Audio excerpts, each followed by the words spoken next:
Hey guys, it's Chuffboxx here.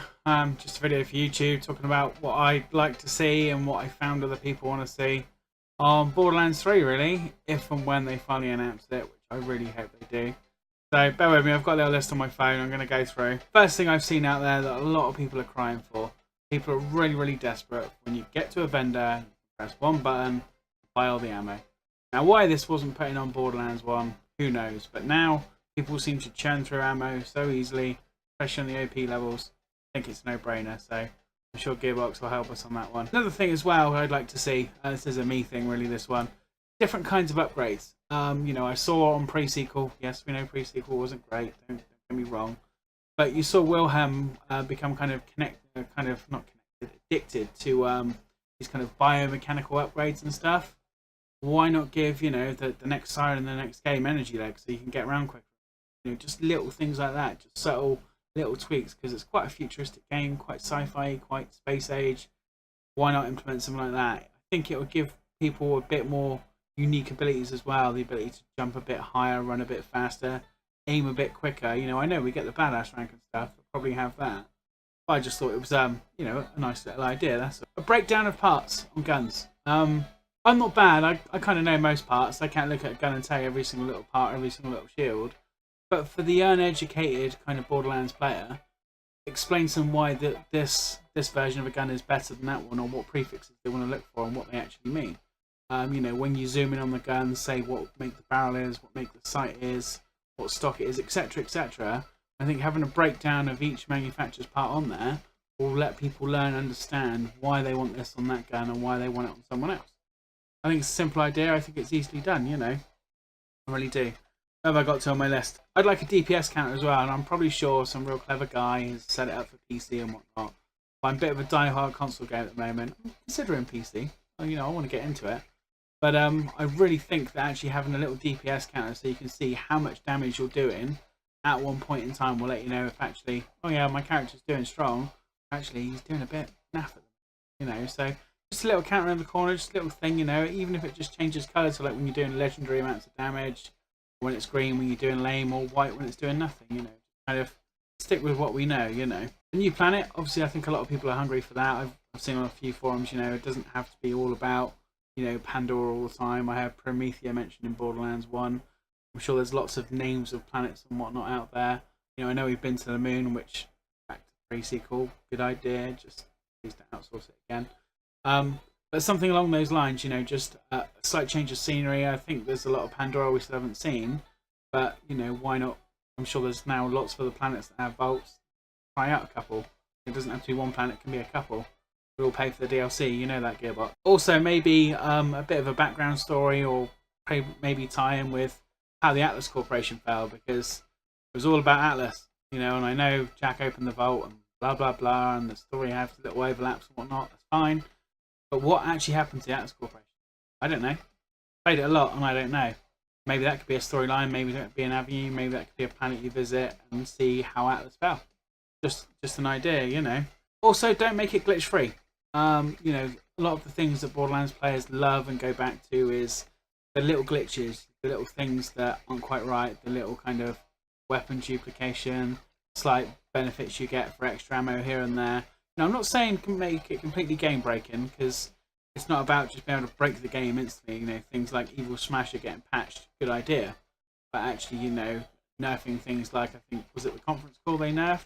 Whether it was the B or the projectiles, I can't remember, it's one or the other.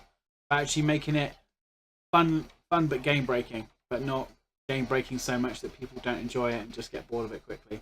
You know, keep some of those elements in there, you know, like glitching into the weapons room on Borderlands 1 and the Secret Armory. Fantastic, absolutely fantastic. It's almost worth making another character if you messed it up just to get there, just to go raid loads of chests, you know, because it wasn't too much of a chore to get in. Little things like that I think would be great, you know.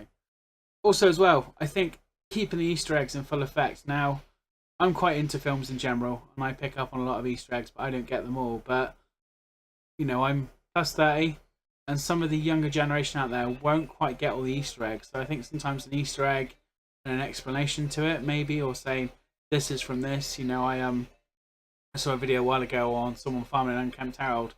He was like, oh, 3, 5, 7. Well, I don't know what that means. the world's most powerful handgun, a 357 Magnum. You know, some are obvious, but some people just don't get that. So, you know, keep the Easter eggs in full effect. We like them. We like our little touches. You know, our little kind of, you know, back in real life scenarios we've seen. Keep them there, but sometimes a little bit of an explanation for people who are not so educated or not so in with films and whatnot. I think that'd be a great idea. I really do. Well, that's a couple of friends as well. What they might think as well. A friend of mine, Govs, who's a real good editor of mine, he's probably going to fix this video for me as well, actually. He said a better party system. I want to say a better party system. We do co-op One Life. We're not very good yet, I'm not going to lie.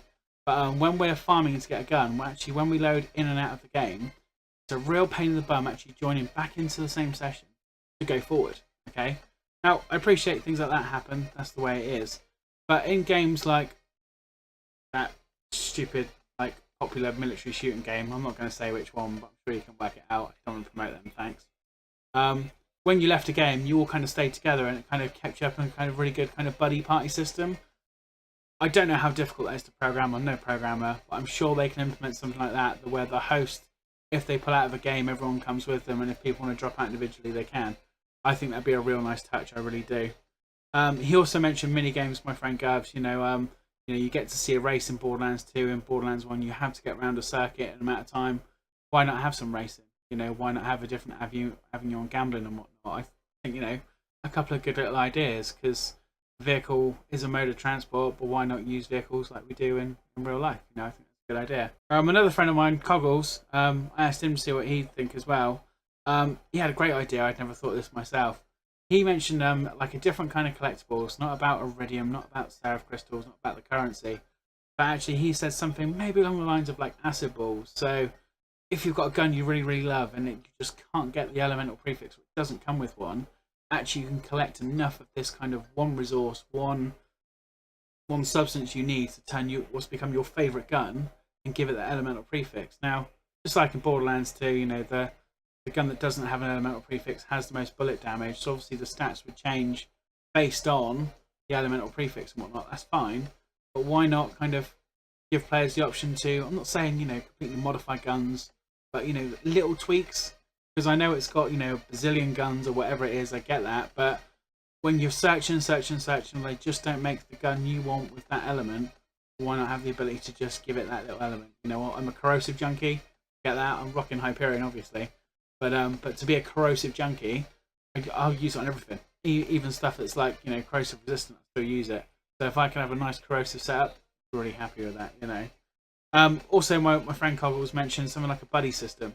So basically, you know, I think this is a really good idea where you get something that's kind of like you can spawn, kind of along the lines of Death Trap, but not so extreme.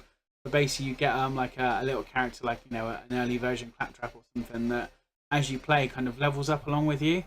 And I thought, you know, that's a really good concept, and to take his idea maybe a little step further, it's nice for kind of the solo Sally kind of guys, the guys who like to do one life, guys who don't like playing with other people, to have that extra avenue, a bit kind of RPG like, where you've got the buddy system as such, which I'm pretty sure is what he exactly means, and to give it that other dimension that actually you've got someone else to kind of, you know, coexist and get on with. You know, I think that's a great idea.